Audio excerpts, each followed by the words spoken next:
Welcome, everyone. Pleasure to be joined by my colleagues. We'll be joined by the DCCC Chair, Susan DelBene, here shortly. Just so thrilled to be here with Vice Chair Ted Lieu in putting this conference together, and of course, Leader Jeffries, Whip Clark, and Assistant Leader Neguse. We could not do this without the support of the Democratic leadership team, and we feel all that support throughout our time here. In the first 7 weeks of the Trump administration, we have seen nothing but chaos, confusion, and corruption coming out of the White House. House Republicans have either stayed silent as their constituents get hurt or are voting to rip away health care for millions of Americans to pay for tax giveaways for billionaires. House Democrats have been united in standing up for Medicaid to keep health care more affordable. House Democrats have been united in honoring our veterans who have fallen victim to Elon Musk's reckless cuts at the VA healthcare system. We've been united in protecting Social Security, even as the President of the United States used his joint address to lay out the groundwork for cutting these benefits by lying to our country about the claims of 100-year-old beneficiaries. And all of us remain united in our overarching message to make Leader Jeffries, Speaker Jeffries, no later than next year. We're going to talk about all of this over the course of the next few days, and we're going to put the needs of the American people front and center in everything that we do. The economy that House Democrats helped build is in a freefall. In 2026, we need a Democratic House to protect the American people from the costly missteps of the Trump administration. With that, introduce Leader Jeffries. Thank you, Chairman Aguilar and Vice Chair Lieu, for your leadership, for convening House Democrats, and for the manner in which you have presided over the House Democratic Caucus in such an effective way during these very challenging times. Donald Trump and House Republicans are crashing the American economy in real time and leading us toward a possible recession. Donald Trump and House Republicans promised that they would lower the high cost of living on day one. Costs aren't going down, they're going up. Inflation is going up. The stock market is going down. Consumer confidence is going down. Consumer spending is going down. The retirement security of the American people is going down, and it's all connected to the chaos, confusion, and corruption of the Trump administration and extreme MAGA Republicans. House Democrats remain united in the effort to protect Medicaid and the health care of the American people. We remain united as it relates to protecting Social Security and Medicare. House Democrats strongly opposed the reckless Republican spending bill that will hurt families, hurt seniors, and hurt veterans. House Democrats remain committed to building an affordable economy and driving down the high cost of living for everyday Americans. And House Democrats are united in our understanding that we must take back the majority next year with the fierce urgency of now. One of the members who has led us in such an extraordinary way, both as it relates to keeping Democrats together, as was the case yesterday, and of course, as it relates to the House Republican devastating budget resolution, is our dynamic whip, the Honorable Katherine Clark. Thank you so much, Mr. Leader. And to Chairman Aguilar and Vice Chair Lieu, we are so grateful to you for once again organizing this opportunity to come together as Democrats. This is always a powerful opportunity and issues conference, but this year especially, we are really grateful because we have a lot to dig into, especially the last 24 hours have shown a stark illustration of what we're fighting to stop. a Republican Party that promised to put more money in the pockets of working people. They turned around and stole their money, stole from their own constituents, from their schools, their health care, their retirement, all to cut billionaire taxes and funnel corrupt contracts to Elon Musk. Just look at the split screen. People can't afford their rent. They can't afford eggs. And what is Trump doing? He is hawking luxury car brands of his biggest donor on the White House lawn. The same day, he is slashing the Department of Education in half, going after 180,000 teachers whose jobs depend on federal funding. 7.5 million special education teachers who get federal support. And the 90% of kids in this country who attend our public schools. And that's just the start. Yesterday's defunding bill is going to wreak havoc on working families. And once again, it's women and girls who will pay the heaviest price. The domestic violence survivors, they're voting to evict them. The overworked VA nurses, 84% of whom are women, who are either fired or being forced to take on even heavier workloads. The patients watching Republicans defund Alzheimer's disease, breast cancer, and maternal mortality research. The moms who are searching for affordable child care. Whether it's born out of cruelty, cowardice, or corruption, or all three, the GOP is hell-bent on making families at home unsafe. So we recognize these are brutal and scary times, but here's our message to the American people. The House Democrats stand with you. We are fighting alongside you. We are not going to let House Republicans get away with this crime spree. Every day, leaders from our caucus are holding the line, and especially, a little preview, the extraordinary women who have joined our ranks this caucus that I hope you will come join me at 10:15 a.m. tomorrow to meet our freshman women. But in the meantime, I will turn it over to another remarkable leader, our field general and talented chair of the DPCC, Susan DelBene. What did I say? Oh, she, you know, we have a lot of acronyms. One of those, the DCCC. Thank you. Good afternoon, everyone. Just a little over 2 months into their trifecta, House Republicans are well on their way to breaking the economy. Consumer confidence is evaporating.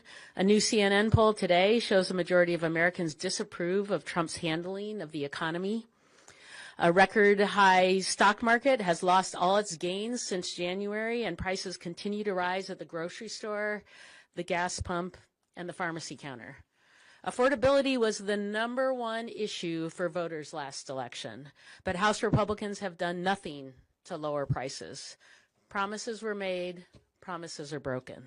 Their tariffs will raise prices and create massive uncertainty for businesses, small and large. A small business owner in my district recently told me he's already losing business. He's not sure if he can be competitive price-wise going forward. Just the uncertainty alone of whether tariffs will be there or not has caused him to lose business. And what's more, the stop and start and chaotic nature of these tariffs continues to be extremely harmful. It's easy to lose business. It's hard to get it back. And House Republicans seem fine with this. They dismiss the damage they're causing as a little disturbance. But when a farmer can't buy the fertilizer they need during planting season right now or export their crops, that's not a little disturbance. It's incredibly harmful to their business. And Republicans promise to support our businesses, our farmers, and our workers. But with these tariffs, they're doing exactly the opposite. House Democrats and the American people are going to hold Republicans accountable for their broken promises. And we're already seeing across the country people standing up and speaking out against their dangerous agenda. The public is opposed to their cuts to Medicaid. They're opposed to the mass layoffs of firefighters, of inspectors in charge of combating bird flu, of veterans who are supporting veterans at the Veterans Administration. House Republicans know how unpopular their agenda is, which is why vulnerable House Republicans have stopped holding in-person town halls. They can't, they can try to hide all they want, but they can't hide from voters forever. The frustration and anger we're seeing across the country should send a loud message to House Republicans. People are ready for a change, and they're ready to help House Democrats take back the gavels. So now I want to turn it over to our incredible vice chair from the great state of California, Ted Lieu. Good afternoon. Chairman Aguilar and I are excited about this year's Issues Conference, and let me start by thanking Leader Hakeem Jeffries, Whip Clark, and Chairman Aguilar for their strong leadership in unifying the Democratic caucus against the Republican CR. That was a strong show of force yesterday by House Democrats. Donald Trump last week came to Congress and he lied to the American people. He promised a golden age. Instead, we're entering a Trump slump. We see that prices have increased, especially egg prices. We see the stock market is down approximately 2,500 points since Trump took office, and consumer sentiment is down. And this is because of his chaotic policies, such as indiscriminate tariffs, and then his weakness and indecisiveness and flip-flopping on those tariffs. That is causing a lot of chaos in the markets. He's also doing harmful things like cutting scientists and inspectors who work on bird flu. He's cutting funding for scientists who are working on diseases such as ALS, Alzheimer's, and cancer. And the American people are noticing. In January, Democrats flipped a state Senate seat in Iowa that Trump had won by 21 points. And just this week, in another special election in Iowa for a House delegate seat, our candidate overperformed by 24 points. And with our field general, Susan DelBene, we're going to flip the House next year. And I look forward to working with this entire leadership team in doing so. It's now my honor to introduce Joe Neguse, who has done a fantastic job as Assistant Democratic Leader. Well, good afternoon. Thank you all for being here. Thank you to Chair Aguilar, Vice Chair Lieu for convening us for the important conversations that will ensue over the next 2 days, and of course to Leader Jeffries, Whip Clark, and Chairwoman DelBene for their incredible leadership over the course of these last several years. There's a headline that I came across this morning that I think so well encapsulates the chaos and the dysfunction that we are living through and the precarious moment that we find ourselves in. From CBS News, and the headline is this: Lutnick says Trump's policies are, quote, worth it, even if they lead to a recession. The Lutnick, of course, that this article is referring to is President Trump's Commerce Secretary. Think about that for a second. That in his view, these reckless economic policies are worth it, even if they cause a recession. And it appears they will get their wish. As you heard Vice Chair Lieu, Chair Aguilar, Leader Jeffries, Whip Clark, Chairwoman DelBene describe the economic havoc that President Trump and his administration have created over just the course of these last 7 weeks. Stock market crashing, job losses piling up, 401ks vanishing, the prices for everyday goods going up across the board. Federal workers, folks at the Forest Service, wildland firefighters in my district back home in Colorado, purged from the federal government, agencies being dismantled. All of this has real-world consequences for the people that we are also privileged to serve here in the United States Congress. The time for the Trump administration to abandon these reckless policies is now. They warrant a decisive, comprehensive response from House Democrats, which is precisely what we've done for the better part of the last 7 weeks, and we look forward to having more discussions on our response in the days ahead. And with that, I'll turn it back to Chairman Aguilar. Thank you, Joe. Questions? Brianna? Question for all of you, but Mr. Leader, I know you said a couple weeks ago, what leverage do we have as Democrats in the minority? Obviously, you all exerted some kind of leverage yesterday, and you almost unanimously voted against. Is that the only point of leverage that you guys foresee being able to use, and should Senate Democrats also use that leverage of voting no on this bill? The leaders also talked about, look, there's a debt limit, there's future appropriations discussions.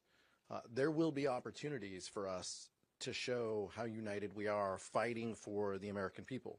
Susan DelBene came from a hearing where Ways and Means members were doing just that. Each and every day, we show we're united for everyday Americans.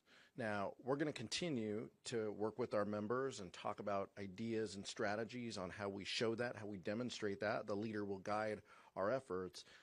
But what you saw yesterday and what you saw in the budget reconciliation vote, where Catherine Clark and her whip team got every Democrat on board, shows and demonstrates exactly who we're fighting for and what our focus is.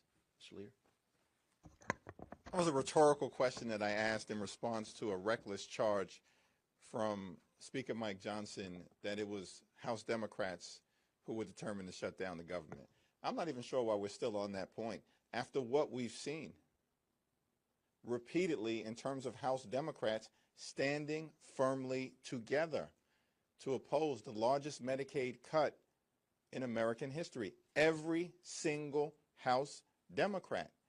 And Republicans are on the run all across America, which is why they have been ordered not to hold town hall meetings.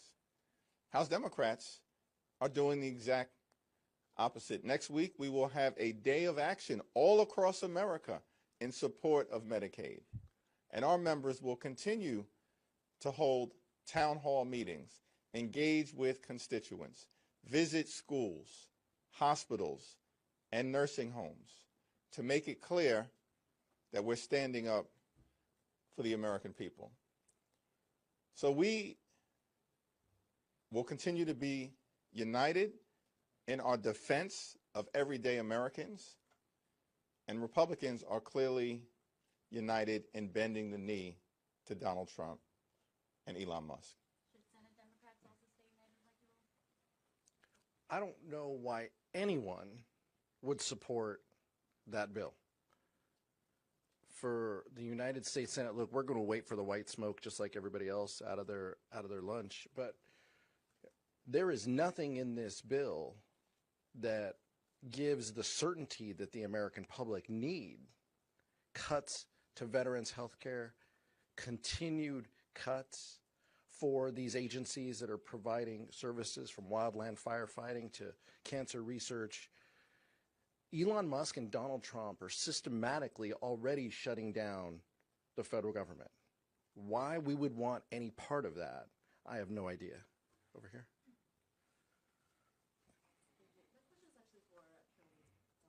I'm happily going to give it to her.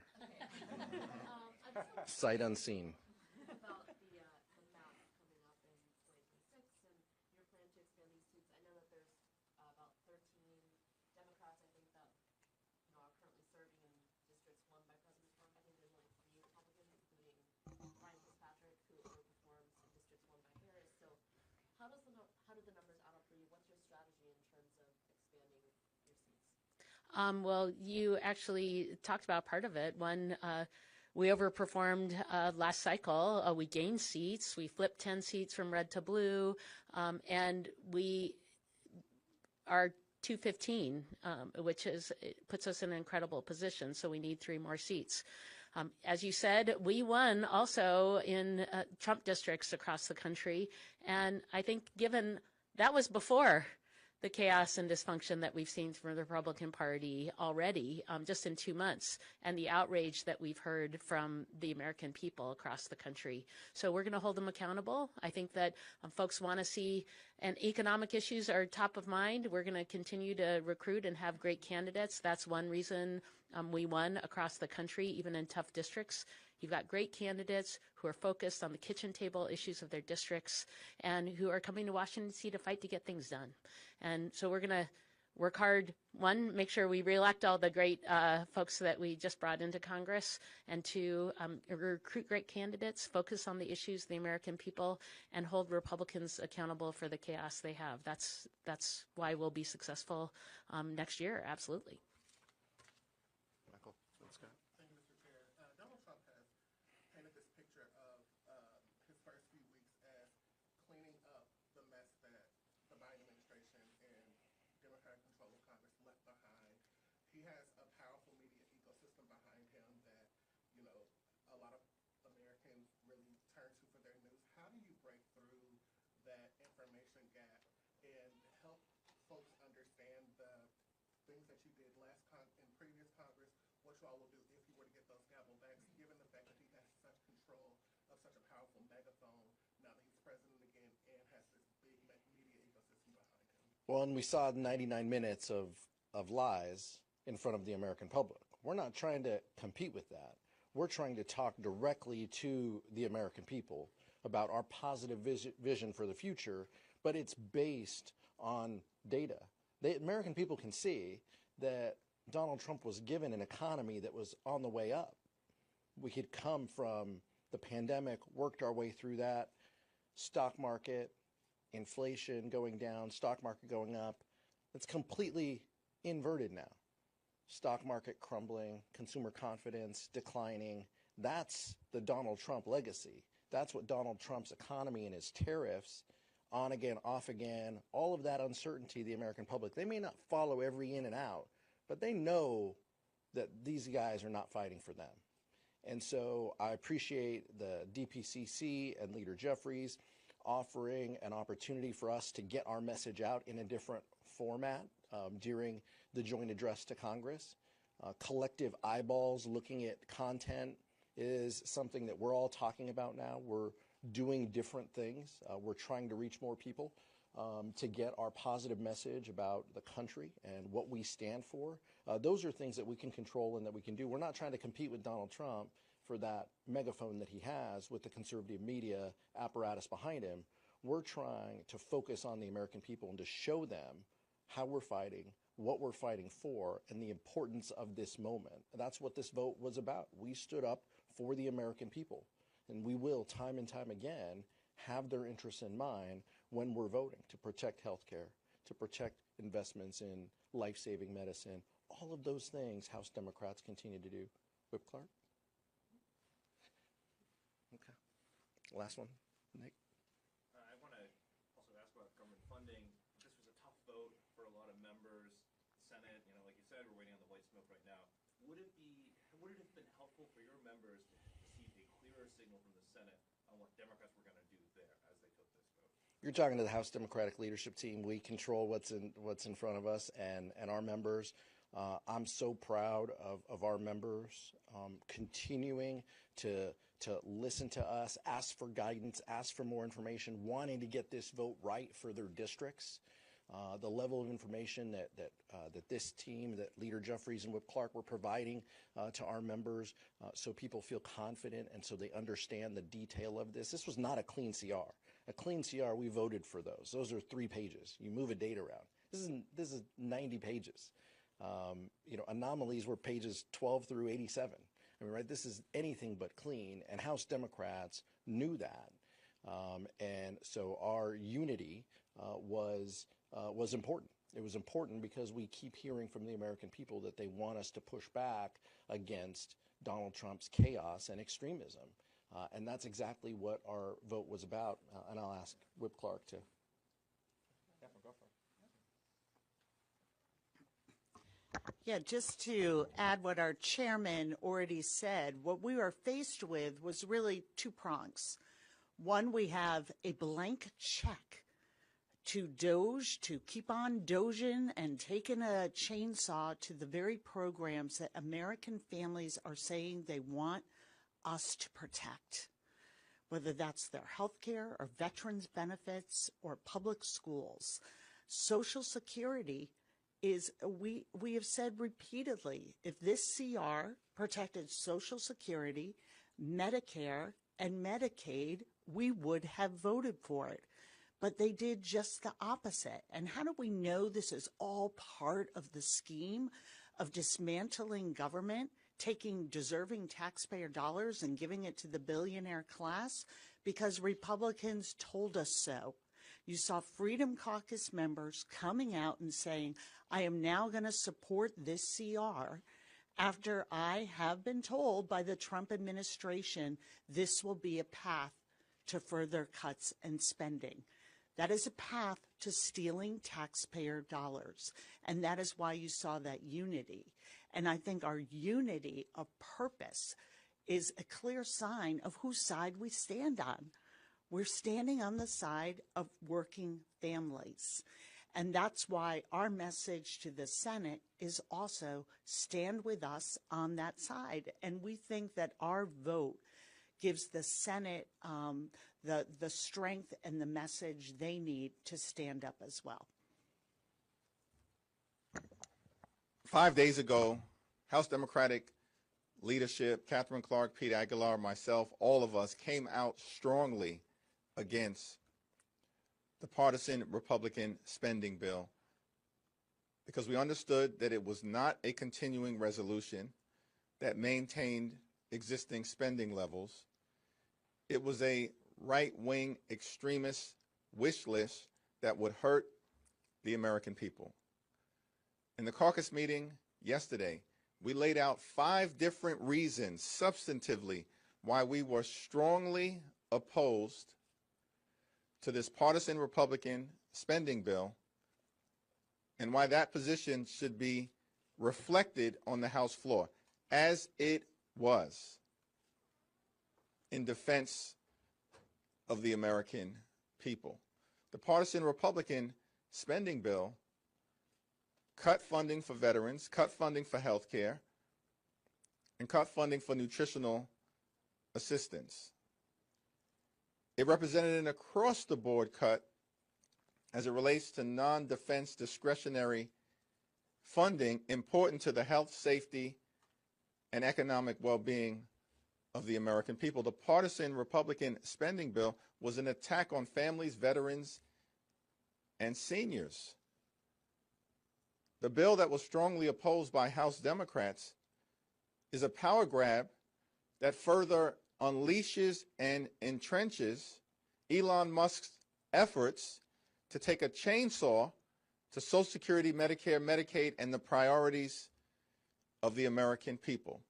And there is an alternative for the senators, Democrats and Republicans, to consider. It's a 4-week, clean, continuing resolution that gives both the House and the Senate, Democrats and Republicans, the ability to try to reach an agreement that actually meets the needs of the country and does not hurt everyday Americans. Sure. Vice Chair Liu is going to answer, though, but go ahead. So, if the message is, you know, you guys stand with the American people on their side, House Democrats did that, but if Senate Democrats support this, it's going to muddle that message. It's going to look like Democrats are divided on this thing. How are you going to make it clear to the American people that this isn't a Democrats divided narrative in Washington, that there's confusion here about how Democrats should act in this moment when I get to stand up against Trump?